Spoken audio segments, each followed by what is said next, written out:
Waalaikumsalam warahmatullahi Warahmatullahi wabarakatuh. Baik, kami dari kelompok 16, kelompok terakhir dalam mata kuliah Sejarah Peradaban Islam Kita dulu. yang akan membawakan presentasi yang berjudul Khilafah sebagai Sistem Politik yang disusun oleh Bu Haji Marfuah dan saya sendiri, Neneng Murkafiah.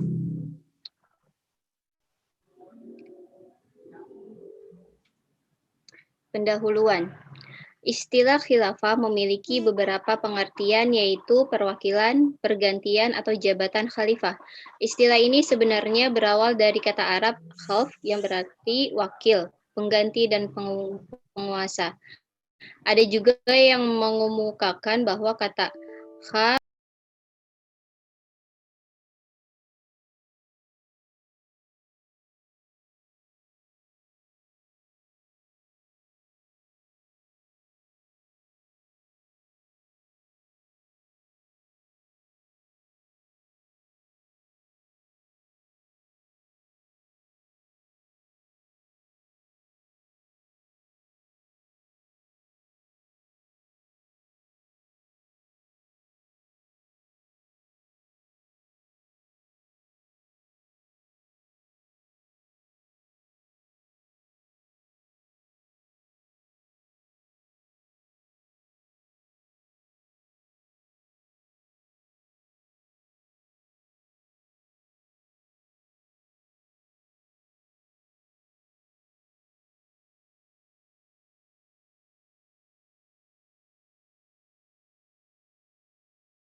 dalam urusan agama dan urusan politik. Secara historis, institusi khilafah muncul sejak terpilihnya Abu Bakar sebagai pengganti Rasulullah dalam memimpin umat Islam sehari setelah beliau wafat. Oleh Sayuti, Pulungan tahun 1997, halaman 45. Yang B, dasar hukum wajibnya khilafah, siapapun yang menelaah dalil-dalil syar'i dengan cermat dan ikhlas akan menyimpulkan bahwa menegakkan daulah khilafah hukumnya wajib atas seluruh kaum muslimin. Di antara argumentasi syar'i yang menunjukkan hal tersebut adalah sebagai berikut. 1. Adanya dalil dari Al-Quran, yaitu Quran Surat An-Nur ayat 55 dan juga Quran Surat An-Nisa ayat 59. Dan yang kedua, dalil dari hadis Rasulullah Shallallahu Alaihi Wasallam. Dan yang ketiga, dari dalil kaidah syariah. C. Kriteria khilafah. Khilafah itu bukan tujuan akan tetapi sarana untuk mencapai tujuan-tujuan yang disyariatkan seperti menegakkan keadilan, menolong orang-orang yang dizalimi, memakmurkan bumi, memerangi kaum kafir, khususnya yang memerangi umat Islam dan berbagai tugas besar lainnya. Orang yang tidak mampu dan tidak kuat mengemban amanah tersebut tidak boleh diangkat menjadi khalifah. Oleh Usman Dr. Mahmud Hamid tahun 2002. Selanjutnya saya persilakan untuk Bu Marpuah. Ya. Ya. Ayo Neng, di ini kan Neng, apa moodnya? Neng, Ya Bu. Iya Bu. Ditampakkan Terina, saya lagi di mobil. Lalu? Makalahnya, apa PPT-nya dibuka? Udah dibuka Ibu. Udah ya? Kok nggak udah. buka nih saya? Ibu pakai handphone ya? Iya, di jalan lagi di mobil. Oke. Nggak tampil ya Bu ya? Udah ada. Udah ada. Bu aja. Atau lanjut Neng? Ada Ibu.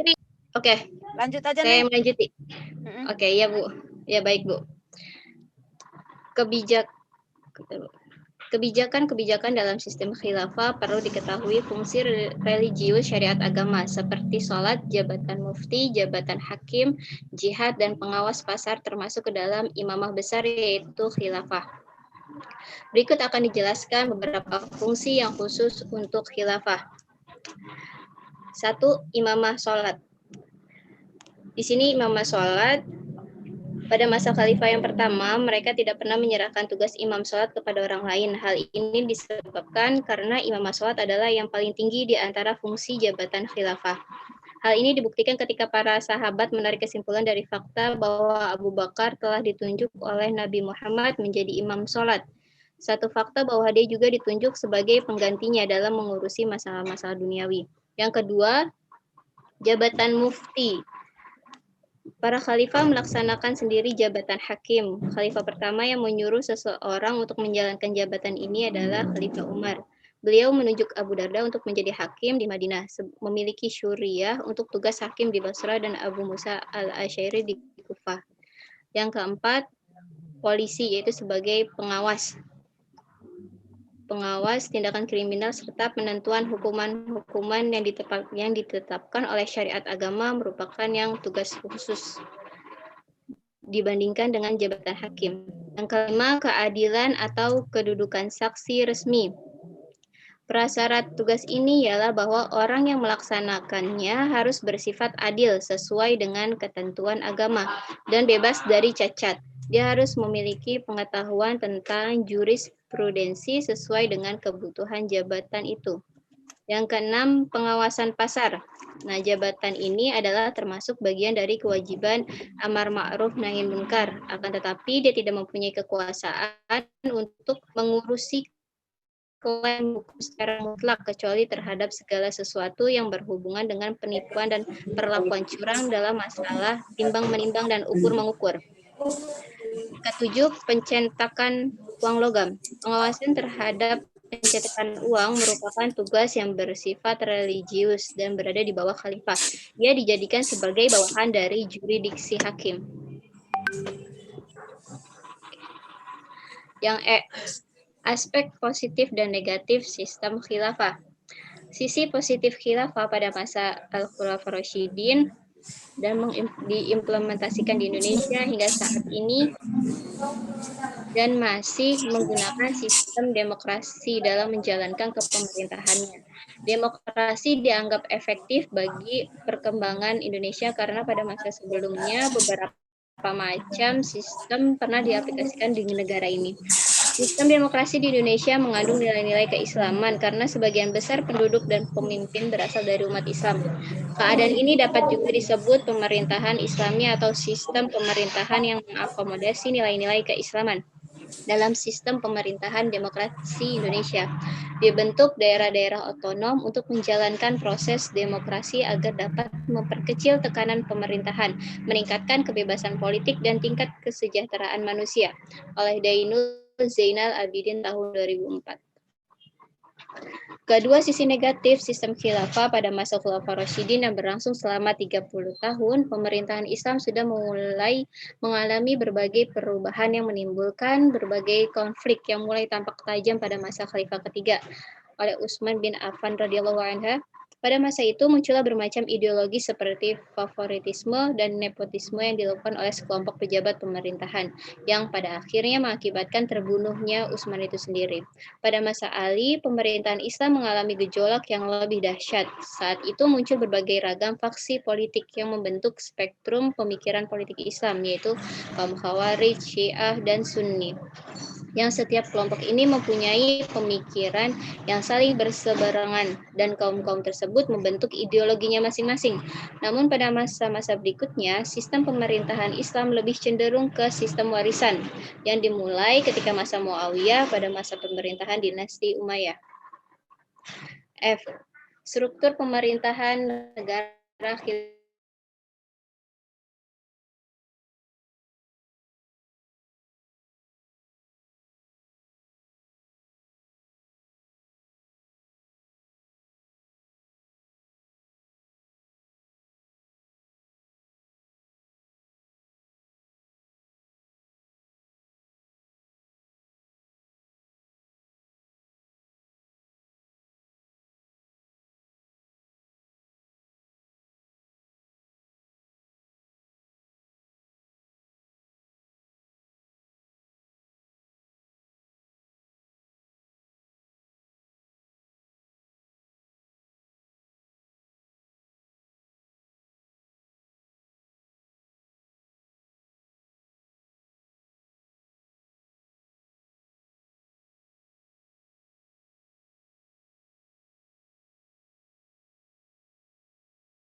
rakyat dan berhak memberhentikan semua pegawai negara termasuk memberhentikan khalifah jika dianggap menyimpang dari ajaran Islam.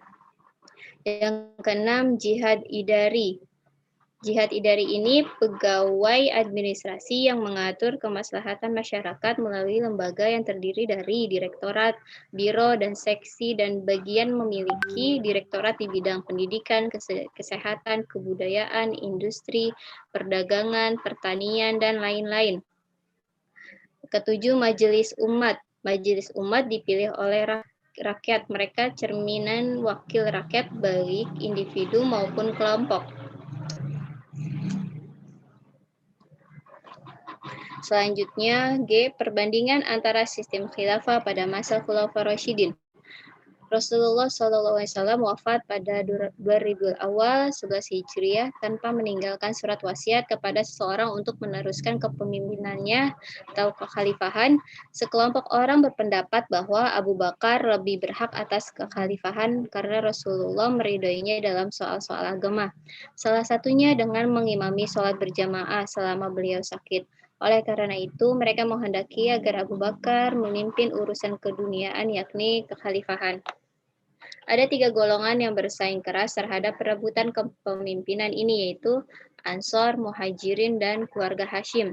Dalam pertemuan di Balai Pertemuan Bani Saidah di Madinah, kaum Ansor mencalonkan Sa'ad bin Ubaidah, pemuka Khazraj, sebagai pemimpin umat. Sedangkan Muhajirin mendesak Abu Bakar sebagai calon mereka karena dipandang paling layak untuk menggantikan Nabi. Di pihak lain, terdapat sekelompok orang yang menghendaki Ali bin Abi Thalib karena Nabi telah merujuk secara terang-terangan sebagai penggantinya. Di samping itu merupakan menantu dan kerabat Nabi. Masing-masing golongan merasa paling berhak menjadi penerus Nabi. Namun berkat tindakan tegas dari 3 orang, yaitu Abu Bakar, Umar bin Khattab, dan Abu Ubaidah bin Jarrah, yang dengan melakukan semacam kudeta atau kopdeta terhadap kelompok, memaksa Abu Bakar sendiri sebagai deputi Nabi. Besar kemungkinan tanpa intervensi mereka persatuan umat yang menjadi modal utama bagi hari depan komunitas muslim yang masih muda itu berada dalam tanda tanya besar. Dengan semangat ukhuwah Islamiyah, terpilihlah Abu Bakar. Ia adalah orang Quraisy yang merupakan pilihan ideal karena sejak pertama menjadi pendamping Nabi. Ia sahabat yang paling memahami risalah Muhammad. Bahkan ia merupakan kelompok as-sabiqun al-awwalun yang memperoleh gelar Abu Bakar As-Siddiq. Kesimpulan, 1. Arti khilafah secara bahasa dapat diartikan sebagai penguasa atau pemimpin. Arti khilafah didefinisikan sebagai kepemimpinan umum bagi seluruh kaum muslim untuk menerapkan hukum-hukum Islam dan mengemban dakwah Islam ke seluruh penjuru dunia. Orang yang memimpinnya disebut khalifah. Kedua, praktik pemerintahan sistem khilafah ternyata tidak hanya menjanjikan kesejahteraan tetapi juga memiliki sejumlah kelemahan. Ketiga, perang saudara sesama muslim pada era khilafah. Pada masa khilafah zaman Auf, terdapat sejumlah perang saudara sesama umat muslim. Yang keempat, khilafah dan khalifah dua hal yang saling terkait. Keduanya merupakan ajaran Islam yang fundamental. Menegakkan khilafah dan memilih khalifah hukumnya wajib. Nomor 5, khilafah belum terbentuk atau belum dianggap ada sebelum diangkatnya seorang khalifah yang memenuhi syarat-syarat tertentu, dipilih dan diangkat dengan sistem syura umat Islam dan mampu menunaikan tugas dan tanggung jawabnya sebagai pemimpin tertinggi umat Islam sedunia. Khilafah bukan tujuan, akan tetapi adalah alat untuk menegakkan dan menerapkan agama Allah secara menyeluruh dan orisinil. Oke, terima kasih. Itu pemaparan dari kelompok kami dari judul Khilafah dalam Sistem Politik. Dan silakan bagi Bapak dan Ibu untuk yang ingin bertanya, kami persilahkan.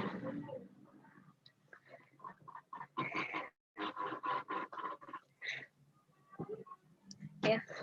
Kita lanjut dulu, Neng. Ya. Hari ini ada berapa makalah? Hari ini ada berapa makalah?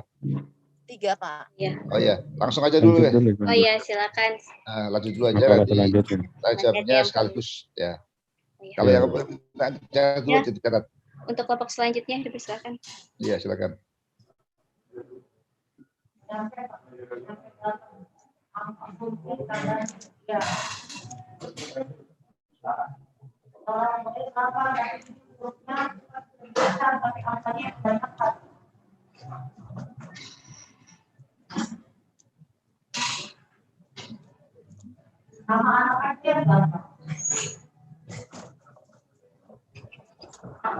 Ya, mangga yang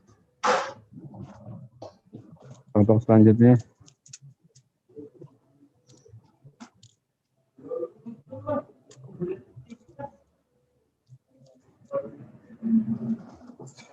Kelompok 10 ya. Halo. Halo.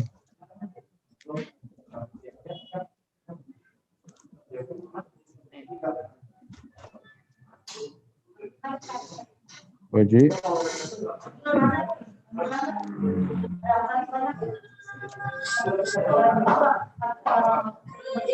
Kelompok selanjutnya siapa?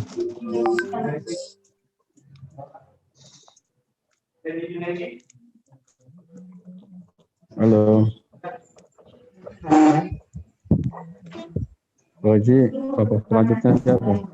Iya, ini siapa ya yang kelompok selanjutnya siapa ya? 10. Teman-teman, Silakan kelompok selanjutnya. Kelompok 10. Coba Bu Oji lihat jadwalnya. aduh.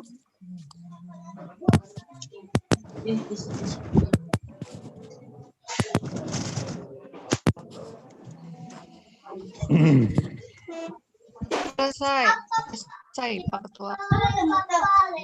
Udah habis. Udah habis kayaknya saya sama Bu Marpoa kelompok terakhir, Pak. Oh, Bu Neneng kelompok terakhir ya? Iya kayaknya. Iya, sama Bu Marpoa. Dikirain saya mungkin Ya, ada yang habis Prof, itunya kelompoknya habis Prof, terakhir ini Prof.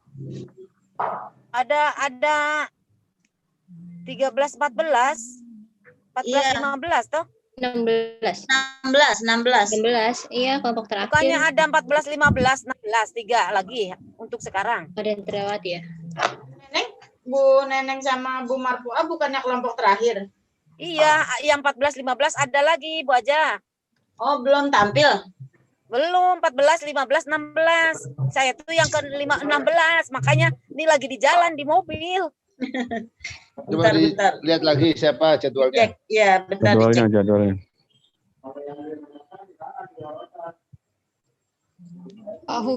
Pak Hubi sama Pak Saiful Rahman kelompok 15. Kelompok 14 Pak Asep Supendi sama Bu Marini, Pak Syaihuni. Oh, itu tuh. Pak Hubi. Pak Hubi udah masuk belum Pak Hubi? Ada, cuma nggak ada gambarnya. Ada Pak Hubi. Untuk kelompok Pak Sehon Bumbar ini udah tampil ke minggu kemarin. Pak Berarti Sehuni udah tampil. berarti Dan Pak kemarin- Hubi sama Pak Saiful Rahman hari ini kelompok 15 dan 16. Pak Hubi, ayo nyaut Pak Hubi. Sama Pak Saiful Rahman. Obi.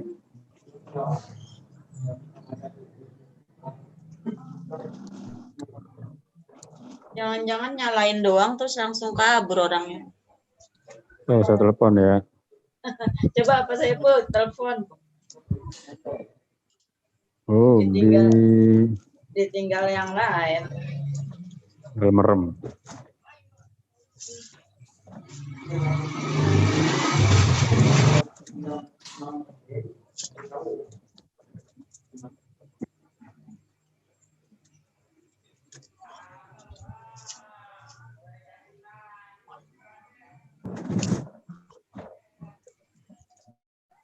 Kepada teman-teman yang mau bertanya silakan sambil menunggu temannya yang mau tampil. Ya, silakan. Ya Bu, Assalamualaikum. Waalaikumsalam. Waalaikumsalam warahmatullahi wabarakatuh. Ya, Pak Sunardi. Ini tadi kita lihat di situ bahwa menegakkan khilafah ya, itu adalah kewajiban sebagai seorang muslim. Itu gimana kalau yang terjadi di Indonesia, organisasi yang sekarang dilarang itu yang HTI itu gimana Bu pendapat Ibu? Organisasi HTI apa ya? Makanya kan katanya, Hizbut Tahrir. katanya membuat khilafah di Indonesia. Sedangkan itu tadi kita lihat di situ adalah kewajiban seorang muslim untuk menegakkan khilafah itu, dan itu juga dari agama itu. Makasih, Assalamualaikum. Waalaikumsalam Waalaikumsalam warahmatullahi wabarakatuh. Bagaimana Neng? Apa mau jawab? Silakan Bu Marpuah mau menjawab langsung. Jadi kalau masalah HTI itu kan ya, Pak Sunardi dijawab ya Pak. ini suaranya? Ya udah di sini. Halo? Ya Bu, silakan Bu. Ya.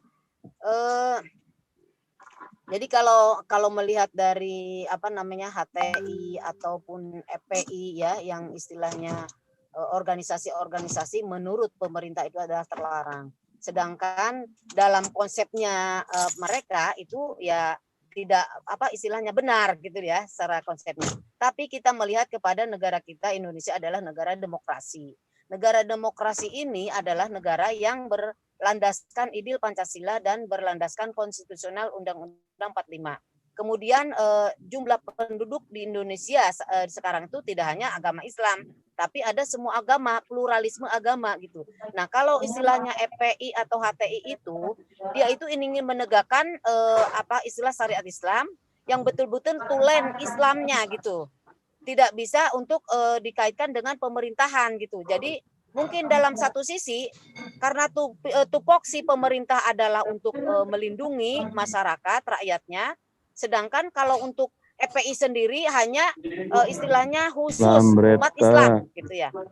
Itu mungkin. Jadi padahal HTI dan saya juga merujuk kepada referensi adalah HTI juga ada, FPI juga ada. Tapi karena mereka awalnya baik gitu. Dalam satu sisi konsep keislaman ya bagus konsepnya dan juga diimplementasikan bagus. Tapi karena kita adalah negara tadi Pancasila, landasan dulu tidak bisa untuk istilahnya mendirikan agama Islam sendiri atau syariat Islam sendiri. NII, TII contoh zaman dulu ya kronologis seperti apa. Nah, jadi Hizbut Tahrir Bujang sudah dibubarkan oleh pemerintah, HTI atau FPI juga sudah dibubarkan. Tapi ada istilah metamorfosenya, metamorfose dari FPI atau HTI dengan mengambil nama organisasi apa gitu ya. Sekarang contoh FPI itu. Ganti organisasinya tidak FPI, tapi Forum Persatuan Umat Islam apa ya namanya itu. Itu Pak Sunardi seperti itu. Jadi kita tidak bisa untuk istilahnya idealis dalam arti untuk idealis diterapkan di negara kita yang landasan ini Pancasila. Itu aja Pak. Tapi harus demokrasi segala sesuatunya. Iya, sudah. Halo? Ya. Halo. Ya. Halo. Ya Pak. Ketika kita berpendapat bahwa khilafah itu wajib, dasarnya apa? Ya. Ya kan? Ya. Mana ada Qurannya atau hadisnya? Itu pertama. Ya. Oh iya. Kemudian apa pengertian khilafah itu? Khilafah itu kan sistem pemerintahan. Kalau dari Al-Quran yang ada adalah khalifah. Khalifah itu adalah artinya pengganti, mandataris Allah. Semua kita adalah khalifah, bukan hanya pemimpin. Karena kalau dalam Al-Quran surat Al-Baqarah itu Allah mengatakan wa idz qala rabbuka lil malaikati ja'alul ardi khalifah. Dan ketika Allah berfirman kepada malaikat, aku jadikan khalifah di muka bumi. Kita ini khalifah. Adam anak adalah khalifah. Ada khalifatullah. Sedangkan khalifah pada masa Khulafaur Rasyidin itu pengganti khalifah al-ula Abu Bakar Siddiq, pengganti Rasulullah pertama Abu Bakar Siddiq. Al-Khulafaur Tsaniyah Abu Bakar bin Khattab, Al-Tsalitsah Utsman bin Affan, Ar-Rabi'ah Ali bin Abi Thalib. Itu pengganti Rasulullah. Nah, ini harus diluruskan. Sekarang apa yang khilafah itu? Pengganti siapa? Kalau pengganti Allah artinya sebagai pada Allah semua kita khalifah. Tapi dalam politik adalah sistem pemerintahan yang telah dilakukan pada masa Khulafaur Rasyidin. Kalau zaman sekarang dimaksudkan sebagai pemimpin Islam seluruh dunia, saya kira sangat-sangat nggak mungkin. Karena apa? Setiap negara sudah punya teritorial, batas-batas tersendiri. Setiap negara punya sistem pemerintahan. Masalah khilafah itu adalah sistem, kalau dalam politik ya, mau sistem yang namanya khilafah, atau yang namanya monarki, yang namanya demokratis, liberal, atau demokratis yang parlementer, atau yang republik, itu adalah pilihan sistem. Quran hadis nggak pernah mengharuskan ada sistem tertentu. Buktinya apa? Rasul nggak pernah menyuruh kita bikin khilafah, nggak ada itu.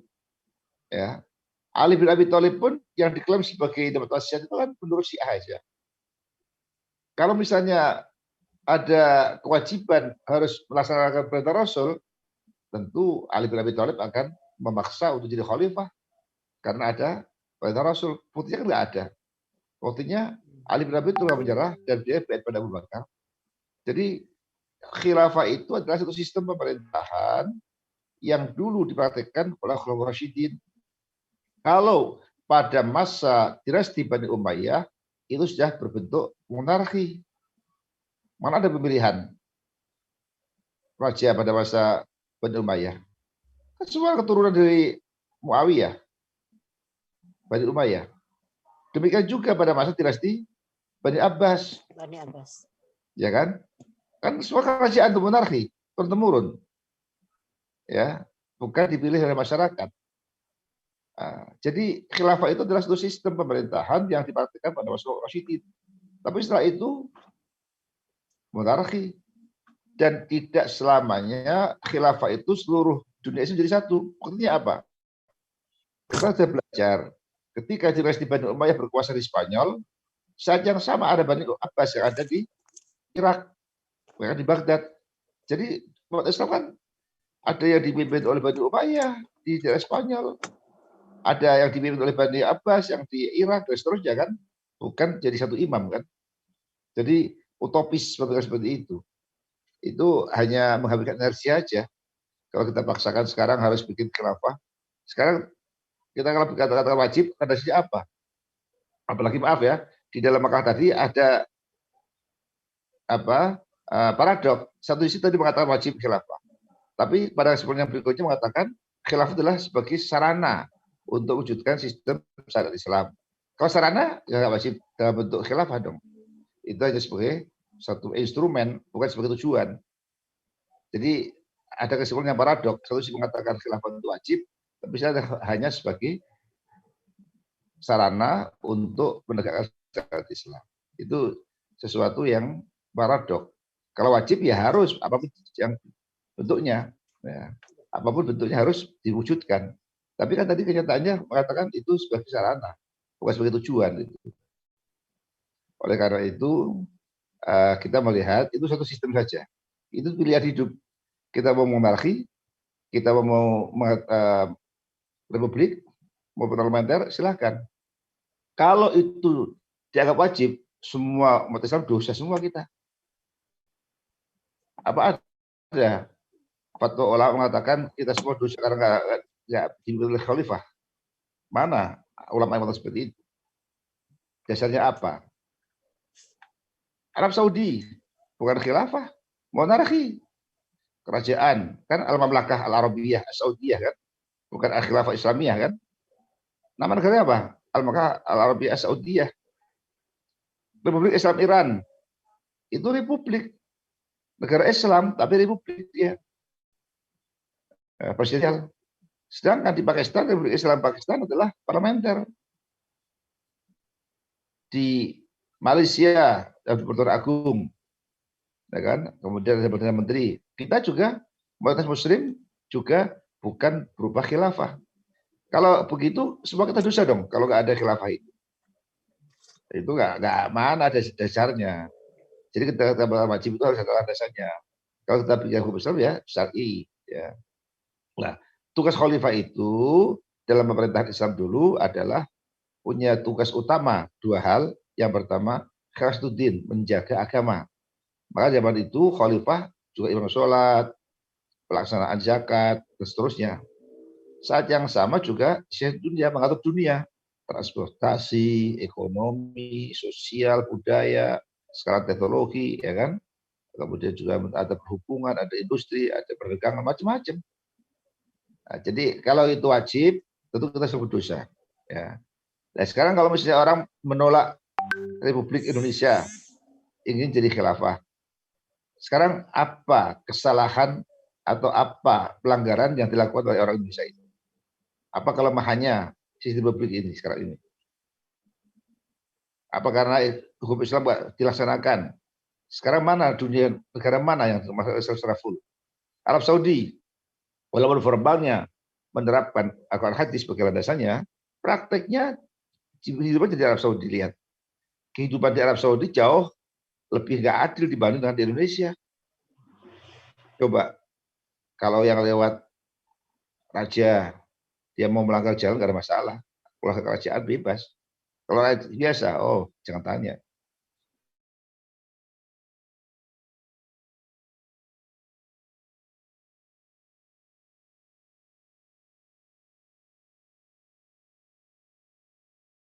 Pun formalnya mengatakan negara berdasarkan Quran hadis.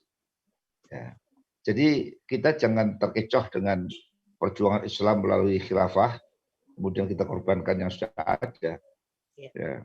Oleh karena itu, kembali kalau kita apa wajib, apa hukum landasannya apa? Mana Qurannya, mana hadisnya mengatakan wajib untuk khilafah itu. Nah, kemudian kalau itu wajib, semua itu dosa. Ada fatwakah ulama yang mengatakan bahwa kita semua dosa karena kita tidak bentuk khilafah? Mana? Ulama siapa? Dasarnya apa? Jadi kita jangan mudah terkecoh dengan wajib-wajib itu tanpa ada landasannya. Oke, silakan diskusikan. Iya, Pak. Makasih, Pak. Ya, terima kasih Ya, Prof silakan. atas penjelasannya. Tanya, Prof. Ya, silakan. Jadi kesimpulan khilafah itu ada sebuah ajaran atau bentuk sistem pemerintahan, Prof. Sistem pemerintahan. Bukan ajaran. Bukan. Mana kalau ajaran, mana Qurannya, mana hadisnya? Oh gitu. Kalau yang ini jailun fil ardi khalifah itu termasuk Kita semua khalifah ini. Iya. Itu bukan sistem pemerintahan. Zaman Nabi Adam sudah ada pemerintahan. Jadi kalau memang sistem, Prof, kira-kira sistem khalifah itu seperti apa, Prof? Kalau dijadikan sistem ya, monarki, kemudian republik gitu kan? Ya. Itu sistem ya. Itu kan itu ada teorinya itu ya. Ada yang menciptakan teori itu. Nah, sedangkan khilafah itu sebagai suatu sistem, siapa yang mendeklarasikan sistem itu, Prof? Jadi itu sebutan kita para khulafaur rasyidun adalah sebagai khalifah. Bukan khalifah Allah di muka bumi, bukan. Kalau Quran ayat di Al-Baqarah itu adalah khalifah Allah. Khalifah Allah. Zaman belum ada negara namanya khalifah kan? Ini khalifah kan? Itu kan ada. Dengan sistem pemerintahan khilafah itu. Berbeda dengan khalifah, sistem pemerintahan khilafah. Itu yang disebut orang belakangan. Karena pengganti Rasulullah, segala betul ula, pengganti Rasul yang kedua. Kemudian Utsman dan Ali yang keempat. Setelah itu yang disebut khilafah itu asalnya monarki. Buktinya kita tahu semua kan, dinasti Umayyah itu disebut khilafah kan, khilafah Umayyah ya, khilafah itu sebenarnya monarki. Maka tidak murni seperti zaman khilafah Rasyidin. Bahkan kalau kita jujur, khilafah Rasyidin juga berbeda-beda. Yang baku. Jadi yang baku. Itu apa? Pilih. Seperti saya katakan, ini negara Islam dimanapun, PBB Arab monarki, ya, Oman kanan, Sultan Oman, kemudian Pakistan, parlementer, perdana menteri yang berkuasa, kemudian Iran, Indonesia adalah presidensial yang berkuasa presiden. Jadi beragam. Oleh karena itu, yang khilafah itu adalah sistem yang dipakai pada Rasulullah SAW, itu pun beragam. Abu Bakar pilih oleh sahabat. Umar bukan dipilih, tapi di Abu Bakar menunjuk Umar sebagai imam. Kemudian formatur, ya, pilih Madinah yang kurang representatif, itu fakta khilafah juga akan sempurna. Saya katakan khilafah ada pembatasan masa jabatan. Kalau kebetulan khalifahnya nggak benar, terus gimana menghentikannya? Ya kebetulan khalifah itu orangnya soleh-soleh. Nah sekarang kalau misalnya sekarang ada khalifah yang berlaku tidak benar, menindas rakyat, zalim, ada mekanisme untuk menurunkan, terus gimana? Dulu inilah makanya. Iya. Kalau suatu pemerintahan yang mengalami satu sistem pemerintahan monarki atau republik itu ada kesalahan, misalnya ada kesalahan atau kepemimpinan yang tidak baik, itu karena sistemnya atau memang perilaku pemimpinnya, Prof. Jadi jangan sampai sistemnya bagus di republik misalnya Soeharto, kan kita republik ya, tapi karena penilaian orang Soeharto ternyata dia sebagai otoriter, koruptor, kemudian Ya. Terlalu penekanan terhadap lawan politiknya itu luar biasa, sehingga disalahkanlah sistem republiknya gitu. Nah, apakah yang disalahkan Soehartonya atau republiknya? Gitu. Begitu juga di khalifah itu yang disalahkan sistem khilafahnya atau pelaku-pelaku yang menjalankan khilafah yang tidak baik, tidak sesuai dengan sistem. Begitu juga dengan kerajaan. Jadi perilaku pemimpin yang tidak baik, apakah itu selaras dengan sistem pemerintahan yang digunakannya itu? Ya, jadi begini. Makanya Islam itu tidak menunjuk sebuah sistem pemerintahan seperti apa. Boleh sistem monarki, boleh sistem demokratis parlementer, boleh presidensial, boleh khilafah, silakan. Yang penting Allah tekankan adalah amanah dan adil. Adil dan amanah itu yang penting nilainya. Ya, karena sistem itu walaupun baik pasti ada kekurangannya. Ya, sehingga disitulah tidak harus khilafah kan, maka nggak wajib.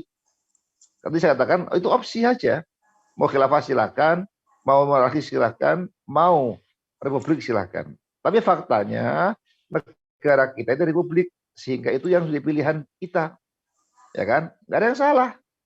Kalau ada kesalahan tentang manusianya, bukan sistemnya. Ya, sama sistemnya itu. Kenapa pemerintah menggunakan sistem khilafah tidak mau gitu, Bro? Loh, karena kesepakatan kita dulu, coba dibaca PPKI, Panitia Persiapan Kemerdekaan Indonesia. Kan saat itu sudah dimusyawarahkan. Nah, kalau sudah musyawarah kesepakatannya republik gimana? Kalau sekarang mau dirubah-rubah, akan jadi masalah. Sejak berdiri itu kita sudah musyawarah kan? Ayo negara kita seperti apa? Sehingga dulu kan berbentuk macam-macam kan? Bahkan dasar negaranya pun juga ada yang Islam, ada yang Pancasila, ada yang sosialis, ada yang komunis ya kan? Tapi kan kesepakatannya Pancasila. Itu pilihan. Ya kan? Ketika kita memilih republik ya sudah, itulah yang kita pertahankan. Itu yang terbaik menurut kita. Ya. Oleh karena itu kembali lagi khilafah tidak wajib. Tidak ada satupun nas Quran hadis yang mewajibkan. Kalau wajib kita semua dosa. Ya kan? Iya kan? Iya, Dan juga mana sistem khilafah yang baik itu? Sama, ada sistem positif negatifnya kan? Nggak ada sistem yang semuanya pure baik itu nggak ada. Maka nggak benar kalau Rasul mengatakan ada khilafah itu nggak benar, hadisnya nggak ada. Jadi itu palsu hadisnya itu, minimal lemah. Ya. Nggak ada tunjuk Rasulullah seperti ini, nggak ada. Buktinya tadi saya contohkan, pemilihannya pun juga beragam kan? Umar beda dengan Utsman ya kan? Beda lagi dengan Ali kan? Dan seterusnya. Jelas ya? Oke, baik, terima kasih, Bro. Oke. Mohon silakan lanjut. Ya, silakan yang ingin bertanya lagi. Prof, saya ingin bertanyakan lagi untuk kelas ini. Bismillahirrahmanirrahim. Assalamualaikum warahmatullahi wabarakatuh. Waalaikumsalam warahmatullahi wabarakatuh. Tadi bahwasanya dalam sistem politik itu sebuah pilihan. Kita ingin mengangkat dalam sistem khilafah atau khalifah itu baik dari plus minusnya. Apakah sistem khilafah itu ada hubungannya dengan ayat Al-Quran wa man lam yahkum bima anzalallah fa ulaika humul munafiqun sampai wa man lam yahkum humul kafirun wa man lam yahkum bima anzalallah fa ulaika humul musyrikun sampai 3 kalimat tersebut diungkapkan dalam Al-Quran. Walaupun khilafah itu ada titik lemahnya atau ada unsur yang mau memaksakan atau tidak ada hukum yang memastikan bahwasanya hukumnya wajib atau tidak, itu berarti kalau ada suatu komponen masyarakat yang ingin memaksakan berarti sudah melanggar aturan gitu Pak Prof. Terima kasih Pak Prof. Ya jelas melanggar kesepakatan. Ya. Sekarang kalau tadi ayat yang ada baca itu betul, nggak salah. Barang siapa berhukum selain Allah, hukum Allah, dia munafik. dia kafir, dia fasik, dia zalim kan tadi. Ya, dia zalim, fasik atau kafir. Sekarang saya tanya, di Indonesia ini hukum Islam yang nggak berlaku apa? Apa hukum Islam yang nggak dilakukan di Indonesia? Nggak ada. Ya, walaupun Indonesia tidak negara Islam, tetapi hukum Islam berjalan. Islam itu jadi apa sih? Akidah, syariah, akhlak kan? Iya. Akidah, percaya pada Allah, pada malaikat, ya, pada Rasul, pada kitab, pada hari akhir, pada qadar. Ada nggak larangan negara? Kita meyakini rukun iman itu. Ada nggak larangan negara? Bahkan bukan hanya melarang, tidak ada larangan, justru menjadi dasar negara kan? Pancasila, satu terima Esa itu kan tauhidullah, pengesahan Allah. Itu mencerminkan Islam, iman kita. Ya. Sekarang yang kedua syariah, hukum Islam. Coba Anda kaji, hukum Islam itu apa saja? Kalau Anda baca kitab, ya, secara garis besar itu ada 4 hukum Islam itu. Ahkamul ibadah, ahkamul muamalah, ahkamul munakahah, ahkamul jinayah. Ya, hukum masalah ibadah. Di negara kita adakah ibadah yang dilarang atau dilaksanakan? Bahkan negara nggak mengatur. Sholat, ada Kementerian Agama yang memberikan petunjuk waktu sholat, ya kan, arah kiblat, ya kan. Haji untuk ibadah, pemerintah ikut terlibat mengatur supaya berjalan dengan baik, ya kan. Sampai ada Kementerian Agama yang mengatur masalah urusan haji dan haji. Zakat ada undang-undangnya mengatur, ya kan. Kemudian apa? Puasa, pemerintah mengatur, ada namanya sidang isbat, menentukan kapan kita puasa, kapan kita berbuka. Itu hukum Islam enggak? Ya Pak Sahani, hukum Islam enggak? Hukum Islam berjalan enggak di negara kita? Hukum ibadah berjalan kan? Terus yang kedua muamalah dalam bisnis, ya, perbankan. Adakah larangan bank syariah? Adakah larangan untuk melaksanakan ajaran Islam dalam perdagangan? Enggak ada. Justru pemerintah sekarang membuat 2 sistem perbankan, ada sistem konvensional, sistem bersyariah kan. Sekarang mana ada yang tidak akan dilaksanakan hukum Islam? Masalah muamalah. Munakahah, pernikahan diatur oleh undang-undang perkawinan pasal 74. Masalah nikah, rujuk, tolak, semua ada kan? Itu berjalan enggak hukum Islam? Ya. Hukum pidana yang keempat. Hukum pidana itu walaupun Al-Quran mengatakan potong tangan, tapi pencuri itu kan bermacam-macam. Apakah sama pencuri sandal jepit dengan pencuri uang miliaran? Hukumannya sama. Sangat nggak adil kalau pencuri sandal jepit dipotong tangannya. Benar nggak kira-kira? Kira-kira adil nggak? Orang ke masjid jual sandal, dia mencuri kan? Ayatnya mengatakan, waktu dia potong tangannya, apa seperti itu. Maka hukum Islam itu dalam konteks itu masih global, perlu dirinci, ya kan? Itu istilah para ulama. Seringkali kan zina harus dirajam, betul. Tetapi ada syarat-syaratnya kan? Harus ada orang saksi yang melihat langsung masuk tindakan ke dalam faraj. Ada nggak yang seperti itu kira-kira? Iya dok, informasi yang saya dapatkan katanya KUHP yang kita betul, nggak salah itu, betul Pak. Hal yang saya bisa memahami pendapat Prof terhadap penafsiran hukum-hukum Islam gitu Prof. Tapi ya, terus? Di Indonesia sangat terenyuh juga gitu Prof, ketika kita ternyata hukum Islam kita, KUHP kita masih mengadopsi dari hukum Belanda gitu loh, yang dasar-dasar keputusan itu saya kira perlu ditinjau ulang. Dan saya mendukung sekali pemahaman yang Prof katakan itu adalah bagaimana memahami hukum Islam itu secara modern. Ya, saya setuju Pak. Saya setuju bahwa ya hukum pidana kita itu masih ikut Belanda. Harus kita perbaiki. Ya, masa sedang proses, Prof. Kayaknya saya sedang proses, tapi belum selesai. Ya, artinya apa? Itu proses, Pak ya.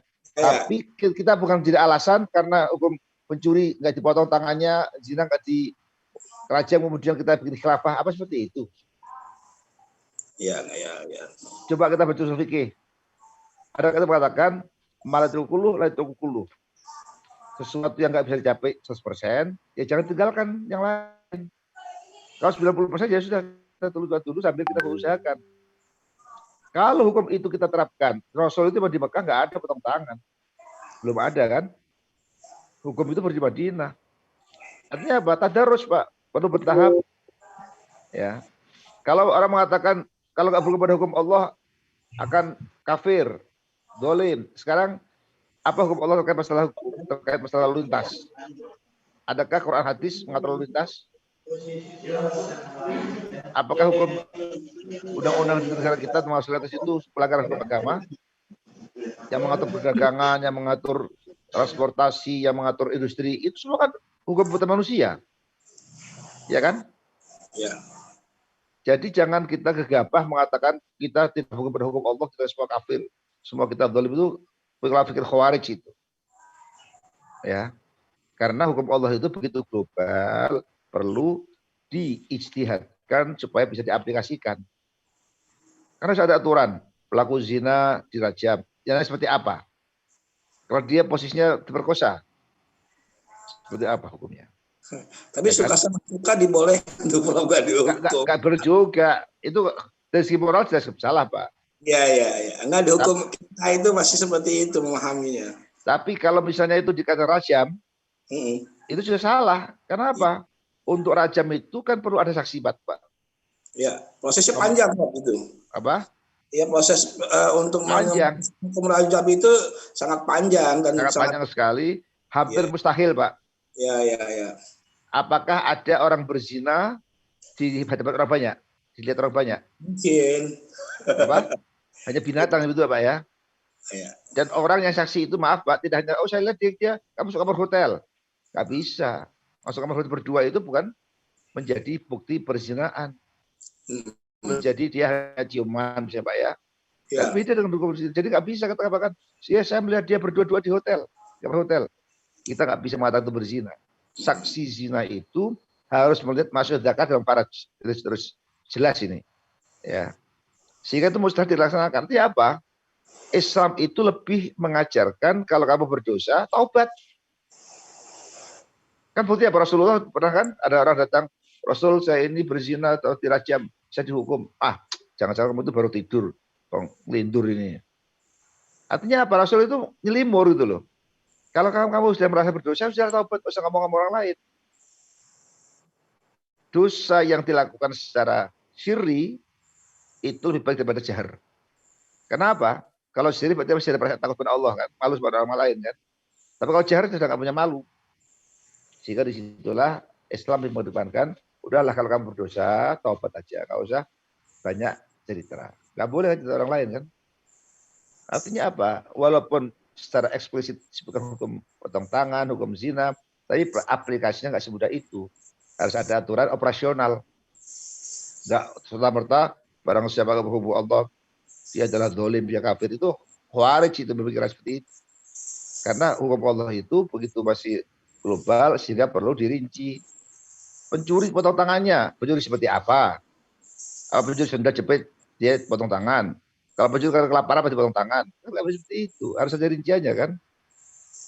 Apa disamakan antara pencuri sendal jepit dengan pencuri duit negara? Kan beda. Kalau disamakan sangat nggak adil kan. Masa hanya mencuri sendal dipotong tangannya? Disitulah pentingnya istihad. Ya.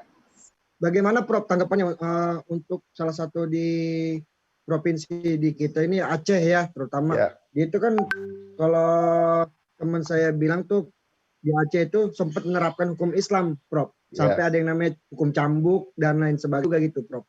Bagaimana Prof tanggapannya? Ya bagus itu. Kalau memang bisa dibuktikan dia melanggar pidana, melanggar zina dan sebagainya, tegakkan. Tapi prosesnya kan nggak semudah itu. Gitu.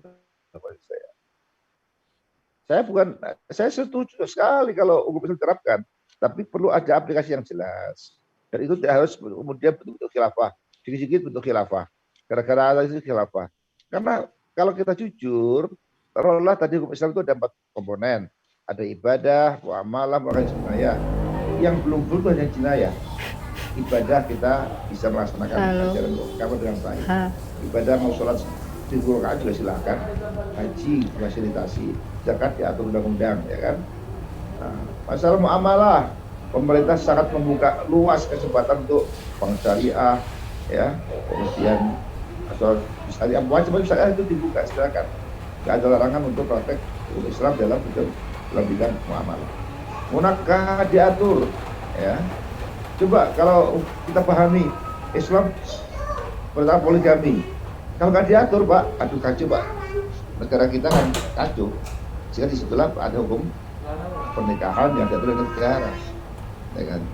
Kalau nggak bisa kacau. Kemudian kalau kita melakukan poligami, tiba-tiba kita nggak Islami, nggak seperti itu. Harus lihat dulu siapa yang dilarang, siapa yang diperbolehkan, gitu kan. Jadi itu aplikasinya perlu istiqomah. Ya. Jadi dari 4 komponen itu, bidang ibadah, munakahah, ya, muamalah dan jinayah, itu ibadah full bebas. Masalah muamalah bebas Islam yang munakahah juga hanya jinayah yang belum. Itu belum berjuang. Jadi kalau orang suka ngobrol-ngobrol, ngomong kafirun, apa sih seperti apa, dia juga nggak tahu, Pak. Ya, bagaimana praktek Islam dalam bidang transportasi, ngatur lalu lintas, ngatur masalah kepolisian, ngatur masalah TNI, itu semua perundang-undang, ada hukum. Saya nggak mau ngatur manusia, sekarang ke mana ngatur TNI, ngatur hak politik, polisi dan seterusnya. Itu semua istilah kepada manusia, itu bukan hukum Islam, tapi tidak benar hukum Islam. Ya. Maka kita perlu dicerahkan, jangan mudah diprovokasi orang-orang yang hanya mengatakan kalau nggak hukum Islam itu kafir, itu dolim. Hukum Islam yang mana? Coba, apa hukum Islam terkait masalah kepolisian? Ada nggak? Hukum Islam masalah mengatur masalah TNI, undang-undang masalah transportasi, ada nggak seperti itu? Nggak ada. Itulah masalah.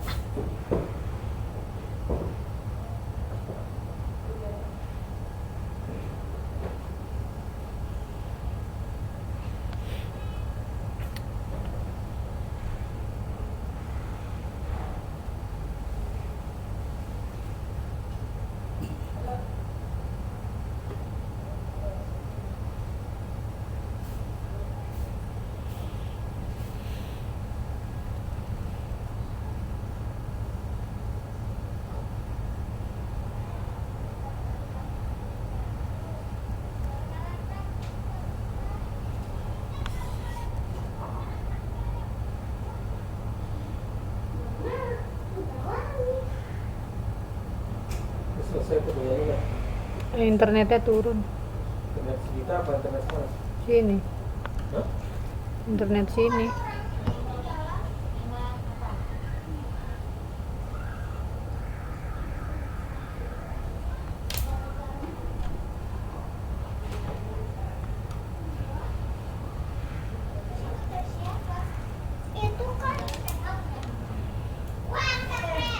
Menyampaikan khilafah itu, kalau ini, kalau ini, nggak apa-apa, kita belajar itu. Tapi ada gerakan membahayakan, itu negara harus turun tangan. Kita buat seperti yang terjadi pada DITI, ya, teroris Islam, Taliban Indonesia. Seperti buat sikat aja kalau itu negara harus menyelamatkan negara kita. Nggak boleh ada makar seperti itu. PKI sikat aja gitu. Jadi kalau memang masih dalam bentuk wacana yang tidak merugikan negara, nggak membahayakan negara, silakan. Itu kebebasan akademik, ya kan. Setiap orang boleh berpikir, menyampaikan pendapat, ya. Tetapi kalau untuk gerakan yang sudah membahayakan, itu harus diamankan. Jelas ya? Itu buat silakan kalau bertanya, monggo, kita bebas. Terus ini tingkat. Menara Eiffel. Iya, menara. Silakan Bapak lain. Hore, hore. Hore, hore. Hore.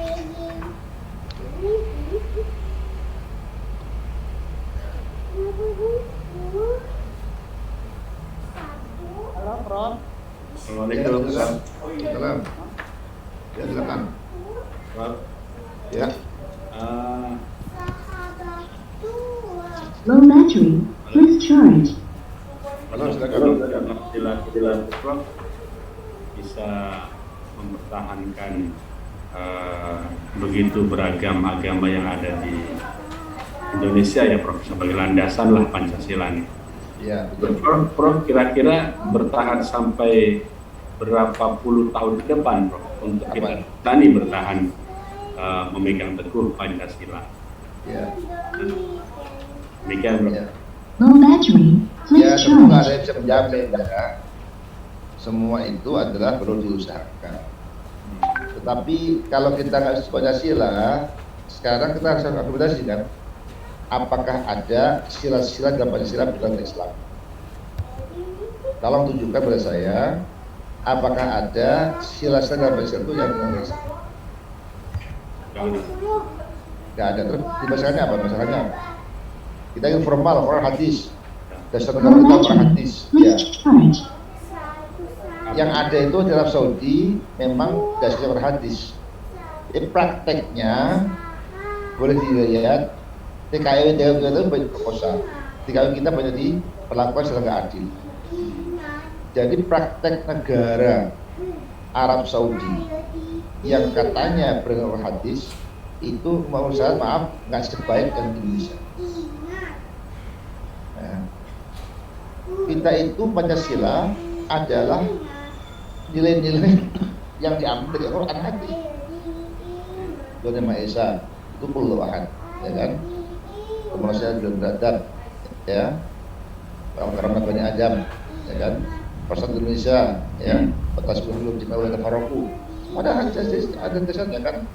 Musyawarah masyarakat amr, ya. Keadilan sosial, ya. Itu apa takwa. Mana ada kok Pancasila bentuk Quran hadis? Jadi kalau orang mempersoalkan kita bukan negara Islam, kita dasarnya tauhid, Pancasila itu bukan Quran, itu orang paham. Kalau misalnya orang-orang bodoh. Ya. Belum lama ngajinya Prof ya. Ya, nggak memahami Islam itu apa? Iya. Yang kadang-kadang generasi-generasi ke depan itu Prof benar-benar sudah dicekoki paham-paham yang karena remaja-remaja dan orang-orang dewasa yang baru mengenal Islam itu yang berpotensi untuk bisa digiring untuk opini-opini seperti itu, Prof. Iya. Dan itu ada di satu lembaga bukan pemerintahan, lembaga pekerjaan yang itu mayoritas benar-benar dicetak sebagai paham radikal. Iya. Prof. Iya, iya. Itu artinya solusinya bagaimana, Prof? Untuk kasih contohnya orang NU lah, yang realnya. Iya. Kira-kira bagaimana, Prof? Kalau NU menurut saya secara organisasi ya, itu organisasi yang komitmen dengan Pancasila. Iya. Ya kan? Sejak awal menerima Pancasila sebagai tunggal NU. Ya. Karena bagi NU Pancasila itu adalah implementasi dari Islam. Karena nggak ada satupun sila yang berdasarkan Islam. Itu yang dari NU. Nah, maka kalau ada kelompok yang radikal, tugas kita lah sebagai intelektual Muslim jelaskan apa sih yang diingat Islam itu, ya kan? Apakah dalam Pancasila itu ada ajaran yang berdasarkan Islam? Nah, kalau tadi yang diujuk-ujuk paling itu masalah hukum pidana. Itu masalah zina kalau dirajam dipotong tangannya. Ya betul, Quran hadis mengatakan pencuri itu dipotong tangannya. Tapi implementasi seperti apa? Nah, tadi saya contohkan yang paling sederhana kan, orang ke masjid juga susah, Prof, di Aceh. Apa? Contoh di Aceh juga susah ya, Prof. Iya. Nah, jadi pasti ada rinciannya, Pak. Kan nggak bisa disamakan kan? Sama-sama mencuri, kalau mencuri sudah jepit atau kalau terpaksa karena kelaparan, tentu beda dengan yang memakai itu korupsi kan. Masa hukumnya sama? Padahal Qurannya kan sama, mengatakan bahasa Rasulullah itu potong tangannya. Maka itu perlu istihad seperti apa yang maksud Allah maksudkan itu. Jika kita ngawur, ya. Zina betul, dirajam, didera 100 kali. Tapi indikasinya apa? Zinanya seperti apa? Nah, kalau orang nuduh harus ada bukti, ada bayinah. Quran mengajarkan harus ada saksi. Ya. Kalau enggak, orang gampang nuduh orang lain berzina padahal nggak ada buktinya kan? Iya. Orang baik-baik nuduh zina itu ada satu pun kan? Maka, ya. Artinya NU itu saat ini di Prof ya. Salah tidak menggandeng pemerintah atau sebaliknya digandeng oleh pemerintah. Ya wacana seperti itu kan sempat dilihat sebelah mata itu Prof. Artinya malaikat pun kalau masuk dalam pemerintahan itu jadi iblis, Prof. Bagaimana, Prof? Kita kalau itu ke pemerintah ya. Kalau itu dari pemerintahan bukan orang-orang Ya. Kalau negara kita ini politisinya para brengsek karena ulama yang menjadi politisi, maka pasti akan ada undang-undang yang berkaitan Islam. Mungkin nggak boleh atau Islam. Yang penting ulama masuk di pemerintahan itu. Sepanjang ulama itu mampu mengisi keislaman. Ya. Kita jangan apologi.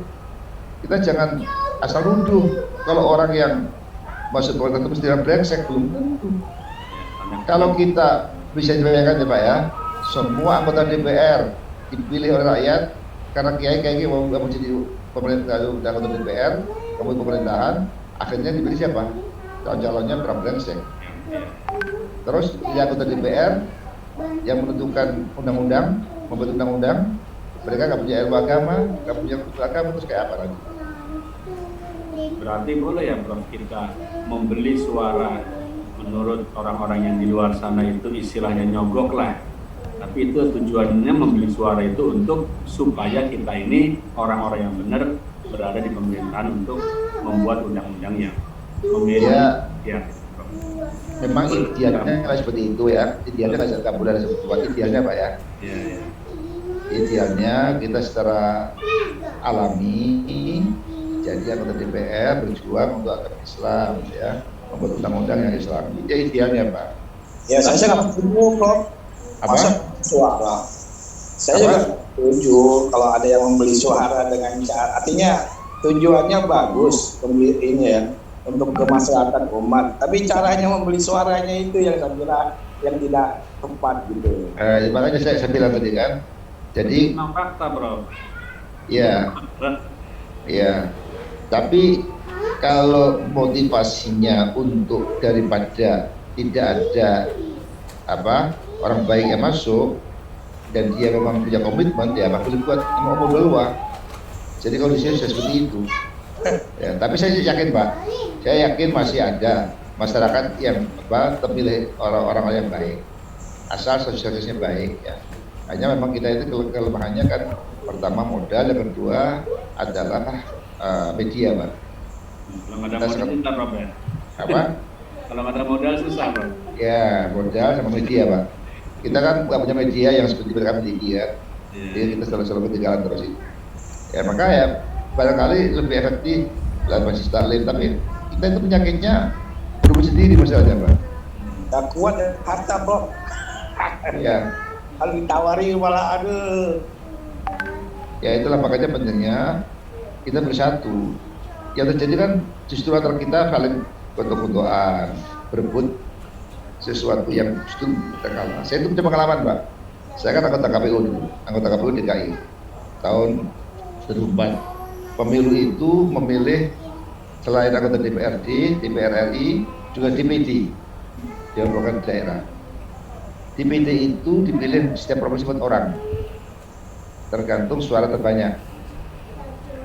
Saat itu banyak kiai, ustadz yang mencalonkan anggota DPD dari DKI.